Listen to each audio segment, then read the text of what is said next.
Hi everyone, welcome to the Navigant Credit Union Broadcast Center. I'm GoLocal News Editor Kate Nagel. Thanks for tuning in this Thursday afternoon. Lots going on in the city and nationally, but we've got a great lineup for you here in studio. I'd like to welcome my first guest, Sandra Tremblay with Stormtree. Thank you for joining us today. Thank you for inviting us. Well, we have visuals. I love show and tell. So this is an innovative stormwater management system based here in Rhode Island, and basically give us how this all started. This all started about 2010 with the initiatives of stormwater management and cleaning up our water, and we recognized that we had an idea that we could grow a healthy tree with a stormwater management tool. There are other products out there that are tree boxes. However, we don't believe that you can grow a tree in a box. So we came up with an open design system where it allows for a tree to integrate with the stormwater collection and remediation, and it allows the tree roots to healthily grow within the system itself and outwards. Well, incredibly interesting, and I'm going to have you walk me through this visual here after I ask you your next question. Tell me about your background and how you envision this process. Like, was this something you've been thinking about for years? Well, I come from an area, a focus of sustainability, as well as my partner. His degree is in environmental sciences, so it was his invention, his concept, and we joined forces and put the idea into play. We both strongly believe in sustainability, and we need a good a nice clean world to live in, and we all need clean water as a resource. And that's how we got started. So if there's a way to combine stormwater being able to help basically grow trees, keep them healthy, and then keep the environment healthy as well. So talk with us a little bit about this visual. This box itself, is this above ground or is this street level? This is actually, if you can envision this being the street right here. And so you have the inlet, which you would normally see at a curb. So essentially the frame of it is subsurface, so this would be ground level with the sidewalk. And so the storm water, when we have a rainstorm like we did the other day and that water is traveling down the street, it's picking up all kinds of pollutants, metals, different pollutants from cars, phosphorus, nitrogen, which are very technical, but essentially those are pollutants that are contained in tree fertilizer, as well as grass fertilizer, and dog poop. We all love our dogs, but the poop does contain some of those pollutants as well that is not good for the groundwater. So talk with us a little bit about the system then. So it comes alongside the road. You've got the roots growing out here nice and nice and big.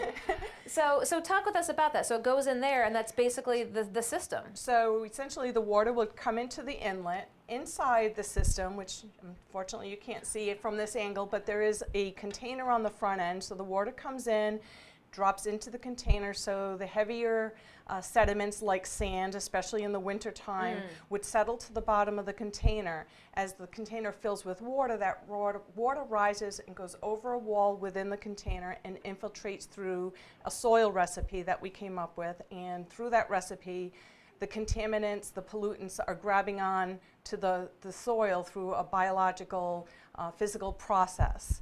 And then the water itself would infiltrate further through the engineered media, the soil that you can't quite see below here, and then go into the aquifer and a perforated underdrain pipe that travels the water as well. Wow, it sounds, both simple and complicated at the same time. So talk with us a little bit about that soil makeup and how you came up with that idea. If you think about like aquarium gravel and sand, it's similar to that type of mix with some other elements that are involved in a proprietary recipe, and it's designed in such a way that it is grabbing onto the pollutants as the pollutants are traveling through with the water. So one thing to keep in mind is through an initial rainfall, when it first starts raining, and especially if it hasn't rained for a few days or weeks before that, there's a lot of pollutants that have been collecting along the roadside. So that initial rainfall is collecting all those pollutants. Those pollutants are going somewhere along with the water. If our system is in place, it's going into our system, and our system is filtering through some of those pollutants and remediating some of that water in the process. The side benefit is The tree actually benefits from the water going into the system as well as the pollutants. So the pollutants are not great for the water, but good for the trees, because in tree fertilizer and grass fertilizer, there are many chemicals that are on the ingredients list that are not necessarily good for the water, but obviously we use them because we want green trees and we want green grass. Now you've got this construct here. Is this an additional piece? Does that pertain to this? Yes, this particular piece actually is the grate that goes on top. Okay. So typically in a lot of other type, you see trees along the sidewalk that may or may not have a system, not even necessarily ours, but they may have a cast iron grate. If the tree grows over a certain period of time and the trunk grows in circumference too much, then the iron grate actually will suffocate the trunk. Ooh. So by using a fiberglass grate such as this, it's ADA compliant, so it's the American Disabilities Act, it's compliant, non-skid surface, so Okay. nobody's going to slip along the sidewalk. And because it's fiberglass, it also is versatile. We can cut it on site at a project. We can cut it in the future to allow for growth of the tree as well, and it's also cost efficient. So here's a quick question for you. Can trees be retrofitted to the system, or is this just for new trees? Trees could be retrofitted to the system. The system also will work with or without a tree, but obviously people like green, people like tree canopies, so it creates shade. They like the aesthetics of trees, so we like to incorporate a tree with our system. And so talk a little bit about the business and about the audience so far. Our audience, our typical audience, are civil engineers, landscape architects, municipalities, developers. Our systems are typically part of an overall big project. So ultimately our audience or our customer would be the general contractor that wins the project, and probably somewhere on the plans the engineer may have called out for tree filter systems because it helps with drainage requirements. Okay, so generally big projects. Any other places that you're looking to go with it? We actually are installing tree filter systems on a national level. Wow. So we're on the East Coast, the West Coast. California is very progressive, and also in the upper Midwest because of the Great Lakes. Currently we're expanding internationally. We've been participating in U.S. trade missions with the Office of the Rhode Island Commerce Corporation and extending our network to be able to export our systems. Well, very good. And look, just last question about this, the system itself and the manufacturing of it. Where does that take place?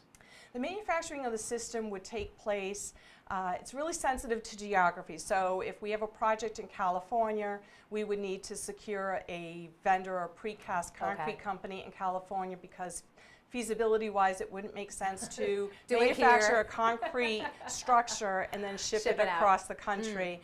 So we would actually source our product locally to the project, but we design the systems and provide detail here in Rhode Island. So, goodness, based here in Rhode Island, going internationally, you talk about making this global reach, you know, very focused on this system itself. I mean, is this the company's bread and butter? Are we going to see different technologies, or is this going to just be something that you're looking to get into more and more spaces? Well, we're working on different technologies. However, right now we do sell this one system. However, we sell it in multiple configurations because each project site is unique.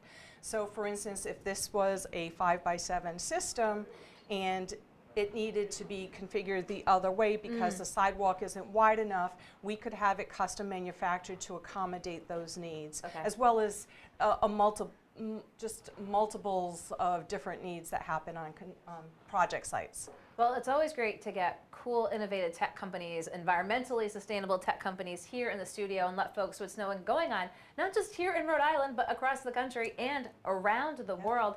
We'll be sure to put links up to Stormtree, but Sandra Tremblay, I appreciate you taking the time to come in today. Thank you so much. And let folks know all about the system. So kicked off with tech, but we're going to move to news and politics, so don't go anywhere. I'll be right back here in the Navigant Credit Union Broadcast Center.